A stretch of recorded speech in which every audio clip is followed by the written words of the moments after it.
G20 का एक virtual session और रखें। उस सेशन में हम इस समिट के दौरान तय विषयों की समीक्षा कर सकते हैं। इन सब की डिटेल्स हमारी टीम आप सभी के साथ शेयर करेगी। मैं उम्मीद करता हूं कि आप सब इससे जुड़ेंगे। योर हाइनेसेस, एक्सेलेंसीज, इसी के साथ मैं G20 समिट के समापन की घोषणा करता हूं। One earth, one family, one future का रोड मैप सुखद हो। स्वस्ति अस्तु विश्वस्य, यानी संपूर्ण विश्व में आशा और शांति का संचार हो। 140 करोड़ भारतीयों की इसी मंगल कामना के साथ आप सभी का बहुत बहुत धन्यवाद।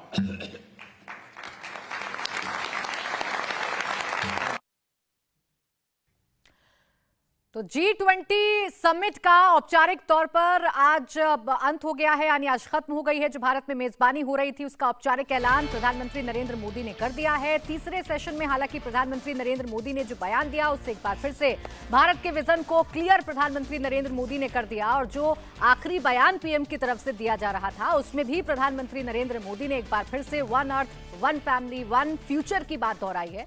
प्रधानमंत्री नरेंद्र मोदी ने यह भी कहा कि एक वीडियो कॉन्फ्रेंसिंग के जरिए एक सेशन और होना चाहिए जिसमें हम समीक्षा कर सकें उन तमाम फैसलों की जो G20 की इस मीटिंग में लिए गए हैं। उन फैसलों को हम देख सकें कि उन फैसलों पर कितना काम बाकी देश मिलकर कर रहे हैं। तो एक बेंचमार्क भारत ने सेट किया, G20 का सफल आयोजन किया, भव्य आयोजन किया। एक ऐसा आयोजन जिसकी चर्चा दुनिया भर में हो रही है। बड़ी बड़ी महाशक्तियां भारत की बात कर रही हैं, भारत के नए स्वरूप की बात कर रही हैं, प्रधानमंत्री नरेंद्र मोदी की लीडरशिप की भी बात कर रही हैं। देवेंद्र, इस पर एक कमेंट आपका। प्रधानमंत्री नरेंद्र मोदी ने समापन कर दिया है G20 समिट का और इस समापन में भी विजन को भी क्लियर कर दिया है। कितने सीरियस हैं हम बाकी इश्यूज को लेकर, इसके लिए वीडियो कॉन्फ्रेंसिंग के एक सेशन का भी जिक्र पीएम कर रहे हैं। बिल्कुल प्राची, और ये बताता है कि प्रधानमंत्री नरेंद्र मोदी का काम करने का जो अप्रोच है वो एक डूअर के तौर पे जाने जाते हैं। और ऐसा नहीं है कि वो अगले समिट तक फिर इंतजार करेंगे कि अगले समिट में हम इसका रिव्यू करें कि इस समिट में क्या हुआ, बल्कि नवंबर में ही एक वर्चुअल सेशन रख रहे हैं ताकि आप सबको पता चले कि जो इस महीने में हमने तय किया था उस पर प्रगति किस प्रकार की हो रही है। और 6-7 बिंदु बहुत है। जैसे उसमें बहुत खास चीज़ आप देखें कि G20 स्टार्टअप का गठन किया जाना अपने आप में बहुत खास है। वुमेन एम्पावरमेंट को लेकर प्रधानमंत्री नरेंद्र मोदी ने बाकायदा बार इस बात को कहा इस G20 समिट में कि ऐसा नहीं है कि आपको सिर्फ महिलाओं का विकास करना है, बल्कि जो डेवलपमेंट है वो महिला केंद्रित हो, यानी कि महिलाएं विकास करें। अपने आप में सोचिए कि खासतौर पे तीसरी दुनिया के देश जिन्हें हम कहते हैं वहां पर वुमेन एम्पावरमेंट के लिहाज से ये सोच कितनी शानदार है और कितनी बड़ी सोच है। टेक्नोलॉजी का कैसे आपको ज़्यादा से ज़्यादा इस्तेमाल करना है, डिजिटल इंफ्रास्ट्रक्चर हम कैसे दूसरे देशों को दे सकते हैं, इन सारे मसलों को लेकर प्रधानमंत्री नरेंद्र मोदी ने एक अलग तरीके का बेंचमार्क इस बार सेट किया है। और इसमें भारत सबसे ज़्यादा ऑफर करने की स्थिति में है। ठीक है, एक इकोनॉमिकली बाकी G7 के देश हमसे ज़्यादा रिच हैं, लेकिन टेक्नोलॉजी के मामले में बहुत कुछ ऐसा है जो कि भारत दुनिया के दूसरे देशों को ऑफर कर रहा है। यानी सिर्फ बोलना नहीं है, सिर्फ लिखना नहीं है, सिर्फ दस्तखत नहीं करने हैं, बल्कि ये भी देखना है कि काम कहां तक पहुंचा है। एक बार फिर से सुनवा देते हैं प्रधानमंत्री नरेंद्र मोदी ने क्या कहा। हाइनेसेस, एक्सेलेंसीज, जैसा आप सब जानते हैं भारत के पास नवंबर तक G20 प्रेसिडेंसी की भी जिम्मेदारी है। अभी 2.5 महीने बाकी हैं। इन 2 दिनों में आप सभी ने अनेक बातें यहां रखी हैं, सुझाव दिए हैं, बहुत सारे प्रस्ताव रखे हैं। हमारी ये जिम्मेदारी है कि जो सुझाव आए हैं उनको भी एक बार फिर देखा जाए कि उनकी प्रगति में गति कैसे लाई जा सकती है। मेरा प्रस्ताव है कि हम नवंबर के अंत में G20 का एक वर्चुअल सेशन और रखें। उस सेशन में हम इस समिट के दौरान तय विषयों की समीक्षा कर सकते हैं। इन सब की डिटेल्स हमारी टीम आप सभी के साथ शेयर करेगी। मैं उम्मीद करता हूं कि आप सब इससे जुड़ेंगे। योर हाइनेसेस, एक्सेलेंसीज, इसी के साथ मैं G20 समिट के समापन की घोषणा करता हूं। One earth, one family, one future का रोड मैप सुखद हो। स्वस्ति अस्तु विश्वस्य, यानी संपूर्ण विश्व में आशा और शांति का संचार हो। 140 करोड़ भारतीयों की इसी मंगल कामना के साथ आप सभी का बहुत बहुत धन्यवाद। G20 के समापन पे प्रधानमंत्री नरेंद्र मोदी ने एक बार फिर से बता दिया कि दुनिया के हितों को लेकर भारत कितना सीरियस है, कितना गंभीर है। जो फैसले लिए गए, जो सुझाव लिए गए, इसका रिव्यू भी होगा। ये पता लगाया जाएगा कि कहां तक काम पहुंचा है। देश में जो सियासत चल रही है उस पर मैं चर्चा करूं उससे पहले मैं हर्षवर्धन त्रिपाठी जी आपसे जानना चाह रही हूं कि जो एक प्रयास अभी भारत कर रहा है, जिसका जिक्र प्रधानमंत्री कर रहे हैं कि एक वीडियो कॉन्फ्रेंसिंग हो, एक सेशन हो वीडियो कॉन्फ्रेंसिंग के जरिए, क्या ऐसा होता आया है या ये नई शुरुआत ये भी भारत कर रहा है? नहीं, मुझे तो ध्यान में नहीं है कि इस तरह से अंतर्राष्ट्रीय कार्यक्रमों के बाद दूसरे अंतर्राष्ट्रीय कार्यक्रम तक कोई बीच में कोई वर्चुअल सेशन होता हो। और यहाँ एक चीज मैं जरूर कहूँगा कि देखिए, आज जो पीएमओ के ऑफिशियल हैं, अलग अलग मंत्री हैं भारत सरकार के, जो दूसरे लोग हैं, उनको लग रहा होगा कि देखिए मोदी जी अपने काम करने का तरीका नहीं बदलते हैं। तो फॉलोअप जो है वो ऐसा नहीं है कि सिर्फ भारत की योजनाओं में है। अगर हमने कोई एजेंडा तय किया, अगर हम देशों के नाते दुनिया की भूमिका कैसी, दुनिया में हम देशों की भूमिका कैसी हो इसकी बात कर रहे हैं, अगर हम एक बेहतर भविष्य की तरफ जाने की बात कर रहे हैं, तो हम मिले, मीटिंग में बातचीत की और छोड़ दिया, अगली मीटिंग पर गए, इससे नहीं होने वाला है। उसके बीच में हमें तय करना पड़ेगा कि हमने उस टास्क को कितना कंप्लीट किया, क्योंकि हम अगली बार कोई और चीज नहीं लेकर आ रहे हैं या उसी को आगे बढ़ा रहे हैं, तो उसके लिए एक बुनियाद हमारे पास होगी, पक्का वाला आंकड़ा होगा, तब हम शायद मजबूती से बात कर सकेंगे। और ये एक बेहतर, एक तरह से मैं कहूंगा कि फ्यूचरिस्टिक जिसको हम कहते हैं, शुरुआत है। सरेश वाला साहब, एक छोटे सा कमेंट आप ऐड कर लीजिए, फिर अगली खबर पर। नहीं, ये बिल्कुल टिपिकल मोदी साहब की स्टाइल है, यानी वो लेना, यानी वो कोई भी काम देते हैं ना तो पूछते हैं कि भाई तुमने क्या किया। तो ये बिल्कुल सही बात है कि मैंने कोई G20 में ऐसा नहीं देखा कि जो चीज तय हुई है उसकी समीक्षा हो। ये टिपिकल इनकी स्टाइल है कि समीक्षा करते हैं कि भाई बताओ क्या किया तुमने। तो ये बहुत ही हाई नोट पर इसका समापन हो रहा है, मुझे बहुत खुशी है इस बात की। चलिए ठीक है, देखिए एक तरफ G20 के समापन पर पूरी दुनिया ये देख रही है कि भारत कैसे आगे बढ़ रहा है, भारत कैसे नए आयाम तय कर रहा है, लेकिन इसी बीच देश में अभी इस पर सियासत हो रही है, देश में इस पर सवाल भी खड़े किए जा रहे हैं। पीएम मोदी G20 की मेजबानी कर रहे हैं, लेकिन कांग्रेस ने अपनी पूरी ताकत G20 के बहाने देश को बदनाम करने में लगा दी है।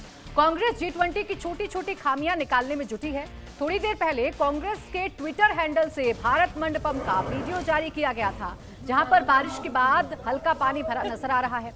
कांग्रेस ने कहा कि सरकार के खोखले विकास की पोल खुल गई है। सरकार ने भारत मंडपम तैयार करने में 2700 करोड़ रुपए खर्च किए, लेकिन एक ही बारिश के बाद इस पर पानी फिर गया। ये वो वीडियो है जो कांग्रेस के ट्विटर हैंडल पर घूमता हुआ आपको नजर आ रहा होगा, सोशल मीडिया प्लेटफॉर्म पर घूमता हुआ नजर आ रहा होगा, जिसमें कांग्रेस ने क्लेम किया है कि पानी भरा हुआ है मंडपम के चारों तरफ। लेकिन पीआईबी ने कांग्रेस के झूठ की पोल खोल दी है। पीआईबी ने कांग्रेस के वीडियो को गुमराह करने वाला करार दिया। पीआईबी ने बयान जारी कर कहा है कि कल रात हुई बारिश के बाद भारत मंडपम के पास ओपन एरिया में थोड़ी देर के लिए हल्का पानी जरूर भर गया था, लेकिन जल्द ही पंप की मदद से इसे निकाल दिया गया।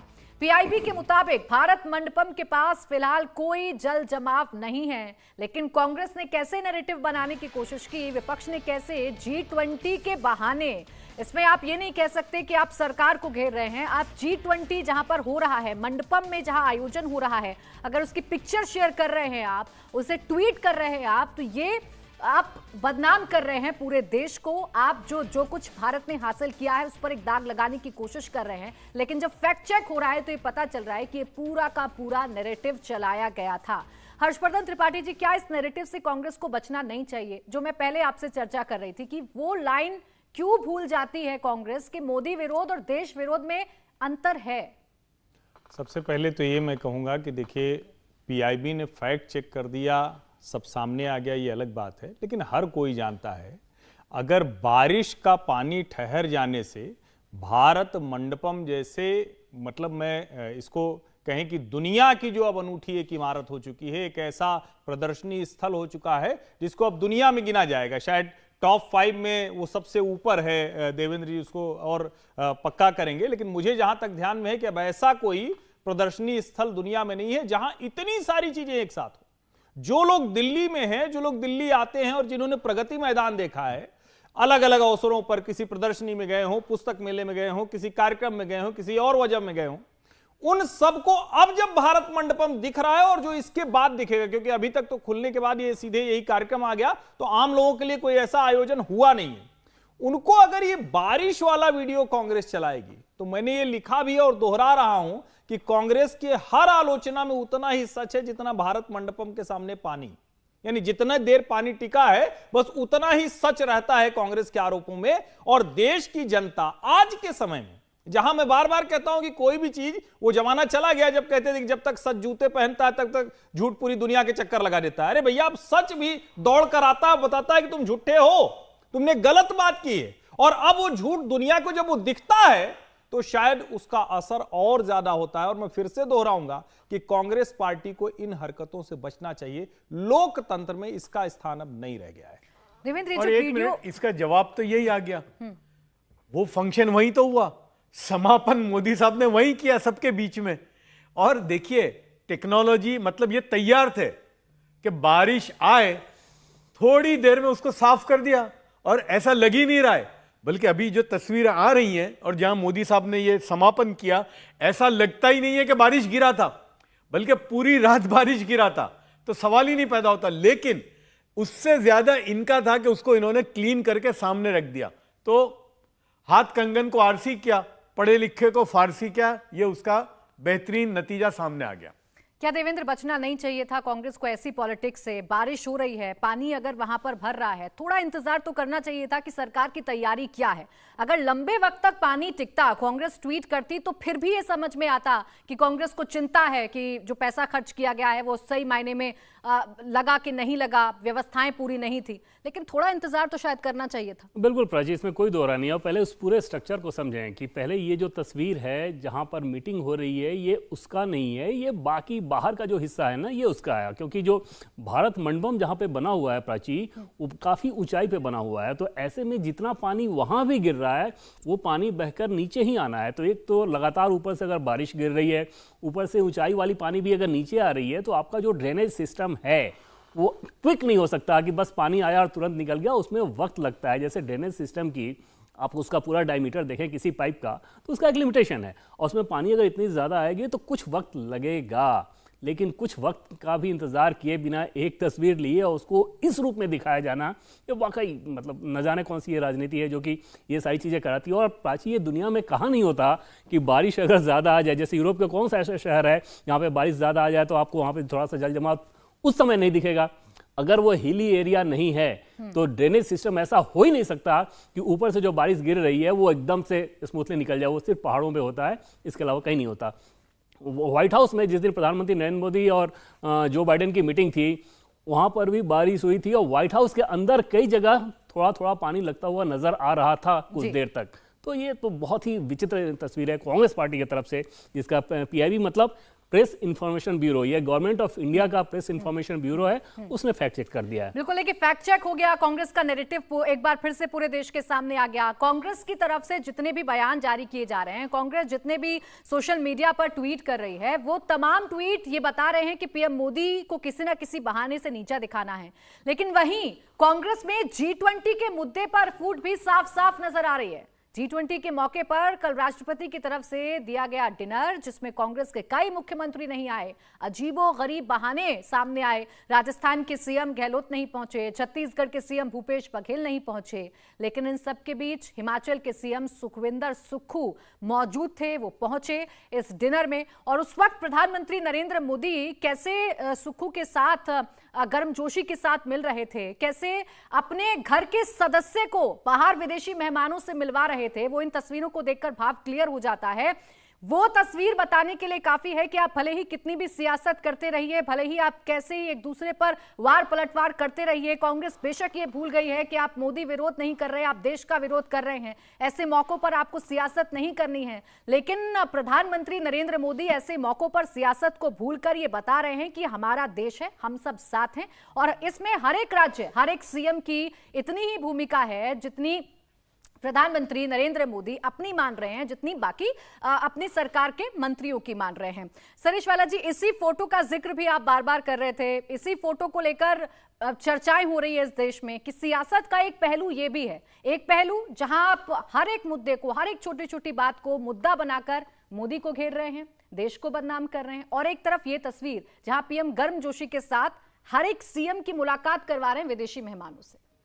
बिल्कुल, देखिए यही तस्वीर जो मैं बार बार कह रहा हूं कि ये सेल्फ गोल क्यों है, क्योंकि सियासत का एक वक्त होता है, आप सियासत करिए, आप मोदी साहब की, बीजेपी की जबरदस्त मुखालिफत कीजिए, लेकिन ये वक्त नहीं था। ये तो जाकर, और वो तस्वीरें दिख रही हैं कि जो स्टालिन साहब आए, वो भी इनके ही थे, इंडिया के हिस्सेदार हैं, लेकिन वो आए, और वो आए तो देखिए उनको अलग थलग नहीं रखा, उनको जो बाइडेन साहब से मुलाकात कराई, जितने और बड़े लोग थे उनसे मुलाकात कराई, खुद कांग्रेस के, हिमाचल प्रदेश के, उनको मोदी साहब गले में हाथ डाल के मिला रहे हैं, ममता बनर्जी आई, नीतीश कुमार आए, ये सब आलोचक हैं, ये सब नरेंद्र मोदी के खिलाफ हैं सियासत में। लेकिन इतनी समझदारी है कि सियासत का एक वक्त होता है और एक वक्त जुड़ने का होता है। मैं समझता हूं कि यह समझदारी आना बहुत जरूरी है कि मुखालिफत सिर्फ मुखालिफत करने के खातिर करना, ये फिर सियासत नहीं है, ये कुछ और है। हर्षवर्धन जी, ऐसा क्या है जो बात हिमाचल के सीएम को समझ में आ गई, एक छोटे से प्रदेश के सीएम को समझ में आ रही है, कांग्रेस से उनका भी ताल्लुक है, वो पहुंच रहे हैं डिनर में, लेकिन जो बड़े बड़े राज्य हैं, राजस्थान, छत्तीसगढ़, यहाँ के मुख्यमंत्री बहाना भी बना रहे हैं, और बहाना ऐसा जिसकी पोल भी खुल रही है।